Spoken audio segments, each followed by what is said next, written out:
Fala galera, tudo bem com vocês? Provavelmente vocês já devem ter ouvido alguém falar aquele famoso provérbio em inglês: tome café da manhã como rei, almoce como um príncipe e jante como um mendigo ou como um plebeu. Mas será que isso procede? Pois bem, o tema do nosso vídeo de hoje será sobre o jejum e, em particular, o jejum intermitente. O jejum era muito comum lá na nossa época paleolítica, em que os nossos ancestrais eles viviam da caça e não tinham acesso a alimentos o tempo todo. Muito menos tinham acesso lá a condições que permitiam conservar os alimentos. Hoje, em pleno século XXI, será que ele faz bem? Será que o jejum intermitente emagrece? Ele pode trazer implicações negativas para a nossa saúde? Todo mundo pode fazer? Fica comigo até o final do vídeo que eu responderei todas essas perguntas e trarei outros pontos bem interessantes aí sobre o jejum intermitente, beleza? Mas antes de nos aprofundarmos aí no nosso conteúdo, não se esqueça de se inscrever no nosso canal, de curtir o vídeo, de ativar o sininho, assim você ficará super por dentro de todos os nossos conteúdos que, aliás, estão sendo preparados e entregues aí a vocês com todo o carinho do mundo, tá certo? Roda a vinheta!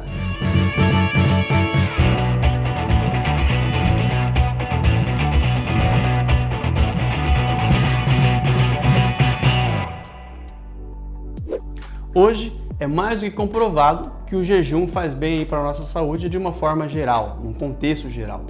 Isso porque há 5 anos, ou melhor, em 2016, o Dr. Yoshinori Ohsumi, um respeitado biólogo japonês, ganhou o Prêmio Nobel de Medicina e Fisiologia com seu estudo que comprovou que a restrição alimentar ou que o jejum pode auxiliar no processo de renovação de autolimpeza das nossas células. Processo esse conhecido aí na fisiologia, no meio acadêmico, como autofagia. Pois bem, o jejum intermitente é um método de emagrecimento, ou para muitos um estilo de vida, que visa intercalar períodos de jejum com períodos de alimentação. Tá aí o porquê do nome jejum intermitente. O objetivo é fazer com que o nosso corpo utilize os nossos estoques de gordura para mobilização de energia e, com isso, claro, perder peso de forma saudável, ou seja, mantendo massa muscular, queimando gordura corporal. Então, normalmente são indicados de 10 a 24 horas de jejum, que pode ser feito diariamente ou em alguns dias da semana. Então, para decidir o melhor protocolo, eu particularmente levo considerações variadas aqui no consultório, principalmente levando particularidades da rotina do trabalho do paciente, hábitos de vida, histórico prévio de alimentação, ritmo de atividade física, uso de medicações, entre tantas outras. Apesar de muitos acharem o jejum intermitente simples, ele não é simples e também não há uma receita de bolo.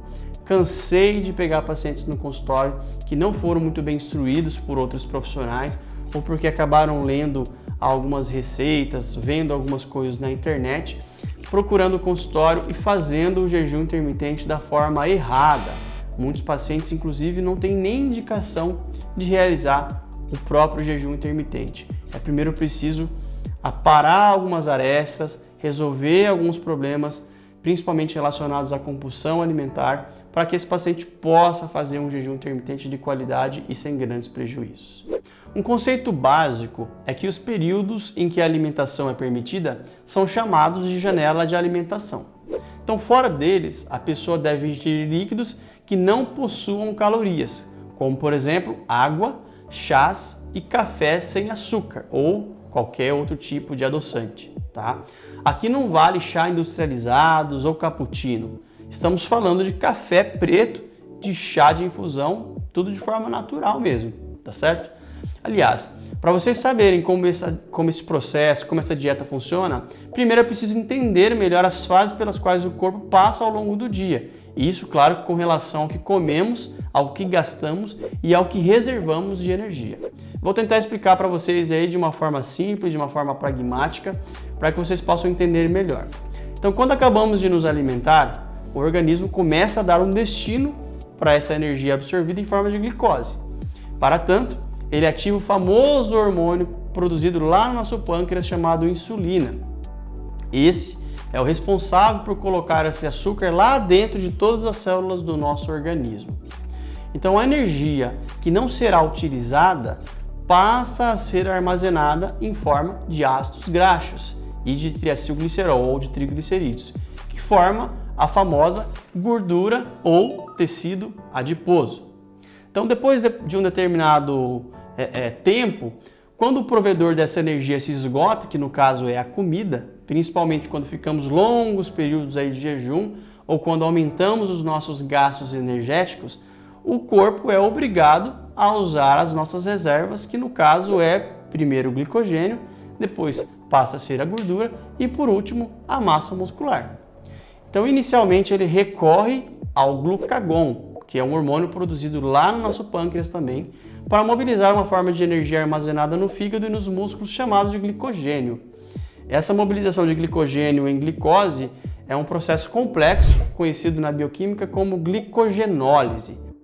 Em seguida, quando as reservas de glicogênio se esgotam, o nosso organismo recorre aos corpos cetônicos processados a partir da quebra, da degradação dos ácidos graxos pertencentes ao tecido adiposo e nesse momento ativa também inúmeros outros hormônios que atuam na quebra da gordura, um processo bioquímico complexo conhecido como lipólise. Então, ao seguir um método de jejum intermitente, esse processo fica mais tempo atuando no nosso organismo, o que facilita a perda de peso às custas de gordura corporal. O jejum de 12 horas é o tipo mais comum. Esse jejum funciona da seguinte forma: o paciente passa metade do dia sem comer, incluindo, claro, as 8 horas recomendadas do sono, por isso ele é o mais tranquilo, já que enquanto estamos dormindo, graças a Deus, nós não sentimos fome, né? Imagina só se a gente tivesse fome enquanto a gente está dormindo. Então, ele é indicado, nesse processo é indicado 3 refeições ao longo do dia, ficando, por exemplo, das 20 horas até as 8 horas da manhã sem se alimentar.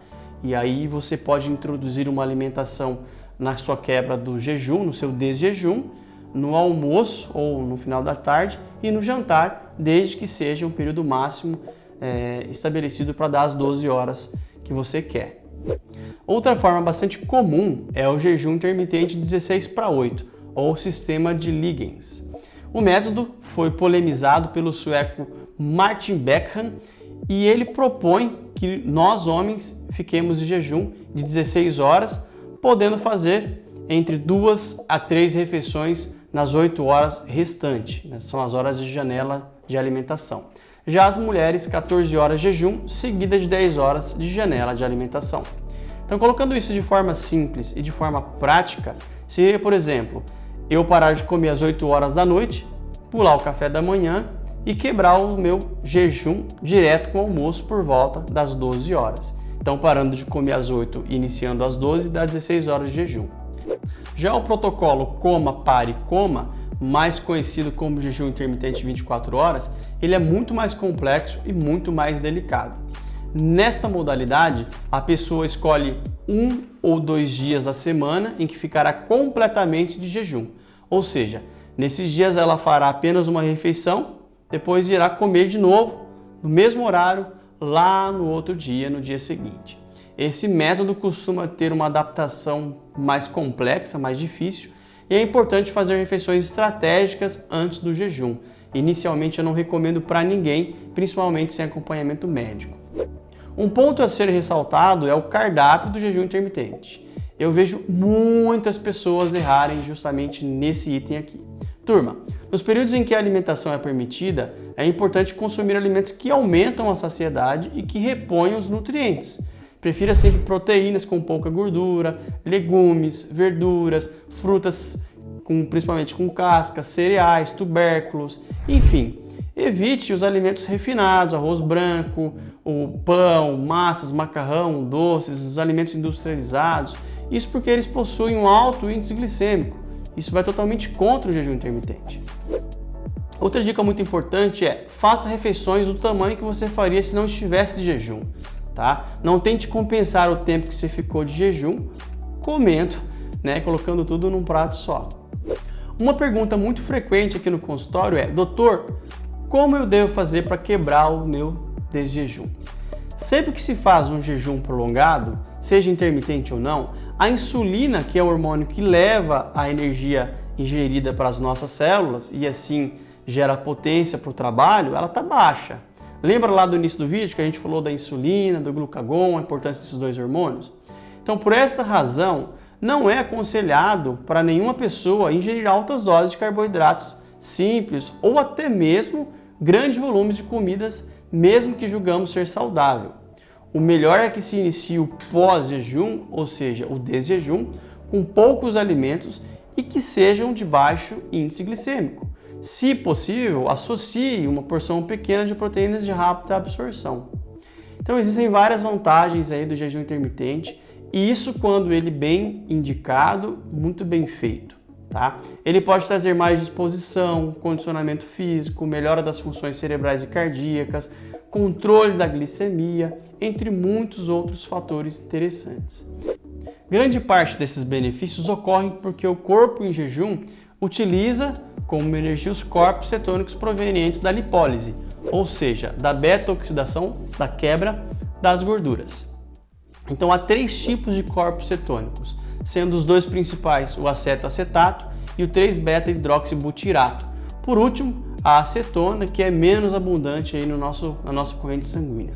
Galera, inclusive os nossos órgãos vitais, como coração, cérebro e rins, eles preferem os corpos cetônicos do que a glicose, pois eles acabam poupando a energia e se estressam menos.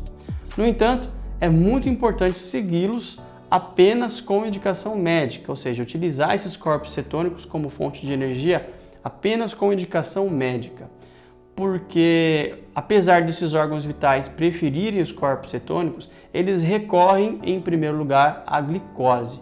Então, pacientes que são diabéticos, principalmente os pacientes diabéticos do tipo 1, é importante a gente controlar os níveis de corpos cetônicos no sangue. Isso a nível de consultório, a gente consegue entender bastante, a gente consegue mensurar a questão da quantidade de corpos cetônicos na urina ou no sangue do paciente, tá bom? Por último, se existem vantagens, certamente ele pode trazer desvantagens, que inclui, primeiro, dificuldade de se adaptar. Algumas pessoas têm dificuldade em se adaptar e ficar longos períodos sem comer, principalmente as que têm uma dieta rica em carboidratos simples ou aquelas mesmo que têm o hábito de ficar comendo de 3 em 3 horas, né? Aquele hábito do reloginho, que a gente sabe que já caiu por terra. Segundo, as pessoas que têm riscos de realizar a dieta sem acompanhamento médico da forma correta. Essas pessoas elas podem desenvolver desnutrição, desidratação, hipoglicemia, fraqueza, dificuldade de concentração, enfim, sintomas desagradáveis, né? Terceiro, tendências à compulsão alimentar. Por isso é muito importante essa pessoa fazer um acompanhamento com um profissional em que, se eventualmente identificar algum problema relacionado à compulsão, vai entrar com um medicamento para poder tentar ajudar esse paciente da melhor forma, tá certo? O fato é que existem vantagens e desvantagens em qualquer abordagem médica. O ponto é que o jejum intermitente, quando muito bem indicado, quando muito bem conduzido, na minha opinião como médico, né, ele traz muitos benefícios. Os benefícios superam os possíveis malefícios. Portanto, desde que seja feito de uma forma conduzida e de uma forma correta. Galera, é isso aí. Vou ficando por aqui. Lembrando você que ainda não se inscreveu no nosso canal, a hora é agora. Ative o sininho, compartilhe o vídeo com seus amigos, com seus familiares. Não se esqueça de deixar o seu like e se tiver alguma dúvida, mande aqui o seu comentário que quando eu tiver um tempinho eu prometo que respondo todo mundo, beleza? Beijo do Doc e nos vemos nos próximos vídeos.